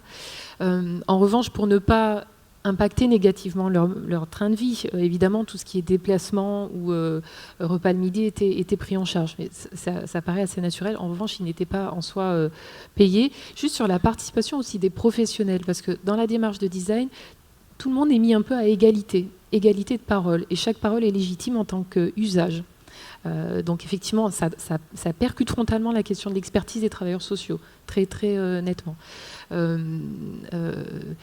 Pour les professionnels, on s'est reposé sur le volontariat, globalement des professionnels, avec une demande du prestataire, de l'intervenant qui nous disait « essayez quand même de mixer dans les volontaires ceux qui sont, on va dire les grincheux et les positifs ». C'est-à-dire, si vous avez que des grincheux, globalement, dit un peu franco, ça va être compliqué de vraiment embarquer toute la démarche. Trouver des mix, trouver aussi des personnes qui sont a priori pas du tout engagées. Le design, qu'est-ce que c'est ce truc-là et parce que ça fait du bien aussi dans certains groupes, mais faites du mixte. Sur l'aide sociale à l'enfance, on a une vraie difficulté. C'est qu'on a un public qui ne veut pas être là et des parents qui ne souhaitent pas que leur enfant soit placé. Donc c'est pas un usager volontaire du service public. Donc on va travailler, on va beaucoup se reposer sur les professionnels parce que je vais mener aussi une démarche de design sur 2 des services. On va se reposer aussi sur les professionnels, sur les enfants présents et les parents volontaires, en expliquant, voilà, faisant sans doute beaucoup de pédagogie autour des attendus et de la déconnexion des situations individuelles. Mais c'est sans doute plus délicat sur ces types de politiques-là que d'autres. Monsieur Jarry. Juste sur la question de la représentativité, enfin moi je pense que c'est une quête impossible. Par contre, la question du reflet de la diversité et d'aller toujours aller chercher des publics qui ne sont pas là, je pense que là on peut avoir un objectif. Et peut-être pour avoir bossé aussi avec les collègues de l'aide sociale à l'enfance ici et ailleurs, il y a quelques expériences, notamment le CNFPT en mène une, il me semble, le croisement des savoirs à Angers avec ATD, notamment Carmonde, où on est sur des dynamiques de co-formation. Où du coup, comment des parents de l'aide sociale à l'enfance peuvent aider des professionnels à être meilleurs professionnels, et y compris, on est vraiment sur une dynamique de co-formation. Il y a peut-être des choses à aller tirer aussi là-dessus. Mais c'est vrai que la question de la représentativité de ceux qui ne viennent pas, après, je pense qu'elle est posée à tout le monde et aux professionnels, pas aux élus bien sûr, mais en tout cas, la question de la représentativité, on est aussi dans... N'allons pas... Enfin, comment dire, moi il y a un truc qui m'embête, c'est à chaque coup on pose cette question-là, et les habitants le posent, sommes-nous représentatifs? Considérer les présents dans l'ici et maintenant comme légitimes au regard de leurs paroles. Après... la quête de la représentativité, je pense qu'il faut être... voilà. Enfin, je trouve qu'il y a un objet qui peut nous empêcher, peut-être nous empêcher d'oser des nouvelles formes, quoi. Juste pour compléter, je comprends la question, mais je pense qu'il faut, dans la démarche, accepter le biais. C'est-à-dire qu'aujourd'hui, pour caricaturer, on est dans un système où l'usager est absent. On est à 0, pour faire simple. Comment passer à un système où tous les usagers seront présents dans la construction de la politique publique? Il n'est pas envisageable. Et donc l'idée, c'est de trouver un équilibre. Alors des fois, cet équilibre est un peu virtuel. Quand on crée des personas, on imagine des segments de population qui sont à peu près moyens ou médians sur la catégorie de services qu'on rend. Et même s'il y a ce biais-là, ce que je trouve intéressant dans la démarche, c'est qu'on fait l'effort d'imaginer cet usager-là. Peut-être qu'il n'est pas... hyper bien calé par rapport à la réalité, mais le fait de le mettre dans le jeu va déjà nous faire commencer à changer notre posture, notre façon de voir le service public et la façon de le proposer. Donc il ne faut pas imaginer un système où il y a une représentativité absolue. Elle n'existera pas, ce système n'existera pas. Par contre, c'est le fait de comment on passe d'un système où il est absent, il est à 0, à un système où on va l'intégrer, même s'il y a un biais méthodologique de par la non-représentativité absolue finalement de son intégration. D'autres questions sur ces thématiques? Oui, madame. Une dame ici. Merci de poser votre question. Bonjour, Carole Cos, DRH à la mairie de Colomiers. C'est une mairie en fait de l'Ouest toulousain. Moi, je me pose 2 types de questions différenciées concernant les fruits d'une démarche de design et donc le dispositif qui en est issu. D'une part, comment on fait pour concilier la diachronie entre le temps politique et le temps de réalisation d'une démarche de design et la réalité de la mise en œuvre du design qui sera issu de cette démarche. Et donc je me demandais, et donc ma question serait peut-être plus pour Madame Lapré, est-ce que quand on passe par une démarche de design avec un prestataire, dès le début de la démarche, en fonction de l'objectif visé, ou en tout cas de l'enjeu de régulation politique tel que vous l'avez mené au conseil départemental de l'Essonne, est-ce qu'on se donne aussi un délai d'évaluation du dispositif mis en œuvre, compatible aussi avec ce calendrier politique qui peut venir interférer dans les stratégies et puis aussi les enjeux et les priorités qu'on va devoir porter. Voilà. Merci de votre question. C'est vrai que quand on a peut-être vous pourrez commencer à répondre, mais quand on a écouté les présentations, c'est une question que je me suis posée justement de le rôle de l'élu. On parlait de mix entre démocratie participative et représentative. Dans l'intervention de M. Kahl, on avait aussi, finalement, on était dans un système où le plan d'action est proposé par les utilisateurs ou par des représentants d'utilisateurs. Donc on change de modèle, puisqu'on pouvait imaginer qu'antérieurement, le plan d'action était proposé soit par les experts, soit les élus, quand eux-mêmes avaient une idée de la politique publique concernée. Et donc, je m'interrogeais justement sur ce changement de posture. Comment on intègre finalement l'usager dans la stratégie, dans la production de la politique publique?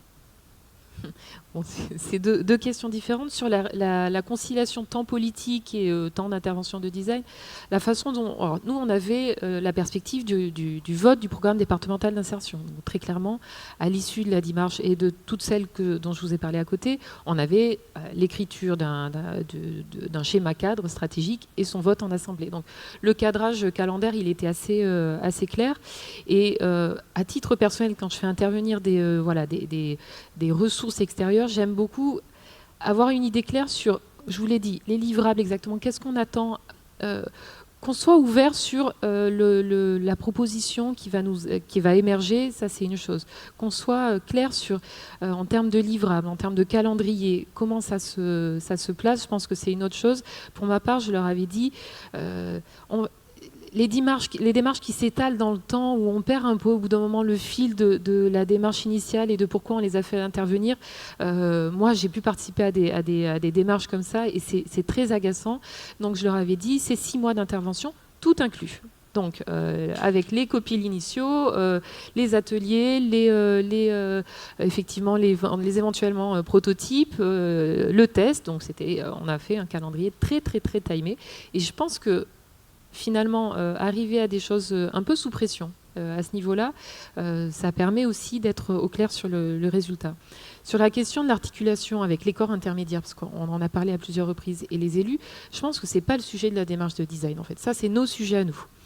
Les élus, ce sont ceux qui fixent le cadre et fixent les décisions ensuite stratégiques de ce que l'administration peut proposer. L'administration, elle propose une démarche de design qui peut d'ailleurs associer l'élu s'il le souhaite, s'il est volontaire, et ensuite elle soumet aux élus des propositions issues de ce travail-là. Et lui, évidemment, et les élus choisissent celles qui retiennent ou pas. Donc, pour moi, voilà, c'est des démarches, à la limite, c'est des questionnements administratifs qui n'ont rien à voir avec le design, qui s'interrogent de comment on associe l'élu à l'élaboration, à la proposition d'une politique publique. Je ne sais pas si... Alors justement, j'avais des questions là pour M. Kahl et Mme Lalalquié. Dans votre temps 2, il y avait un temps 2, l'écoute citoyenne, et le temps 3, finalement, la mise en œuvre. Comment l'articulation s'est faite, comment le mix s'est fait entre les propositions des acteurs et le plan qui a été mis en place de manière concrète?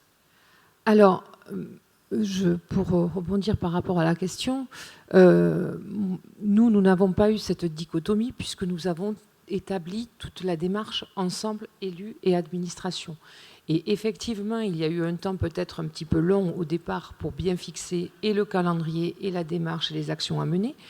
Mais après, du coup, ça a été d'un certain confort pour tout le monde de pouvoir passer de la phase de concertation où il y a eu l'émergence de beaucoup de propositions à la phase où nous avons défini 5 ou 6 champs d'action. Et nous avons, à partir de là, simplement listé 4 ou 5 actions qui nous paraissaient importantes et remontées du terrain. Et ensuite, ce sont les citoyens qui ont choisi les actions. Donc, quel confort pour les élus que d'adopter des dispositions qui ont été validées par 45 000 personnes. Donc voilà, donc le fait d'avoir intégré la démarche dès le départ, d'avoir respecté le calendrier, ça a été extrêmement facile. Le pacte a été adopté à l'unanimité. Pour le SICOVAL, comment s'est fait ce lien entre les 75 actions, je crois, proposées au départ par la CMA et ensuite le plan d'action concret? Parce que c'est vrai qu'un des risques de ces démarches design, c'est aussi de faire de l'usager quelque part un objet esthétique. C'est-à-dire que je le mets devant pour légitimer un plan d'action qui, en fait, est peut-être celui, moi élu ou moi expert, auquel j'avais pensé avant de mettre les usagers dans les tuyaux. Donc il y a aussi un danger. Comment ça s'est géré ce lien-là? Alors les 75 actions, il y a une phase où elles ont été un petit peu... il y a eu un classement, une priorisation. C'est-à-dire que la communauté a abouti à une proposition d'une quinzaine ou une vingtaine d'actions qui ont été proposées à la gouvernance. Et parmi ces actions, certaines étaient déjà engagées. Donc il y avait déjà des budgets qui avaient été alloués, il y avait des actions qui étaient déjà lancées. Donc c'est vrai que celles-ci, elles étaient assez faciles à programmer et à lancer, parce qu'il y avait déjà une demande et elles étaient déjà anticipées. Ensuite, il y a eu des actions qui pouvaient être mises en place.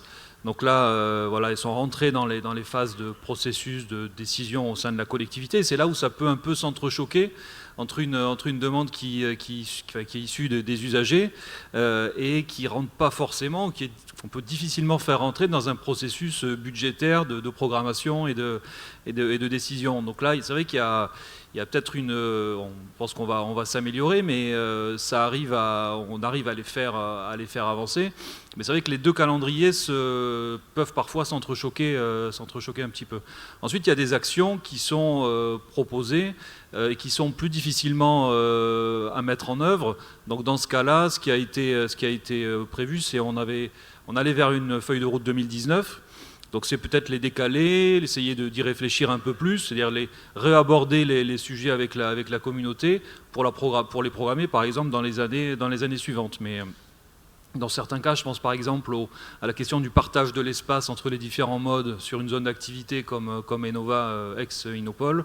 C'est des sujets compliqués, voilà, qui nécessitent peut-être plus de temps à faire avancer.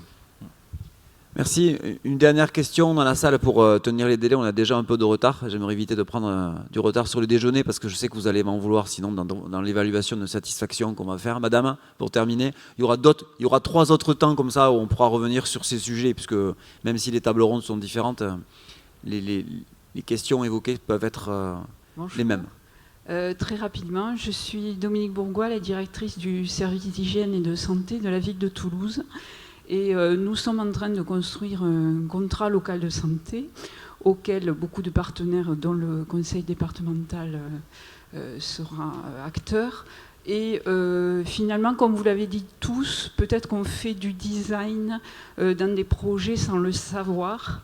Et finalement, en voyant vos présentations, je me suis posé la question du fonctionnement des collectivités en général actuelles, où on travaille beaucoup en tuyau d'orgue par thème, et vous avez remis en question cette notion de thème, et c'est ce qu'on essaie de faire dans le secteur de la santé en particulier, sur une transversalité et qui n'est pas si évidente à construire, même en interne, en collectivité.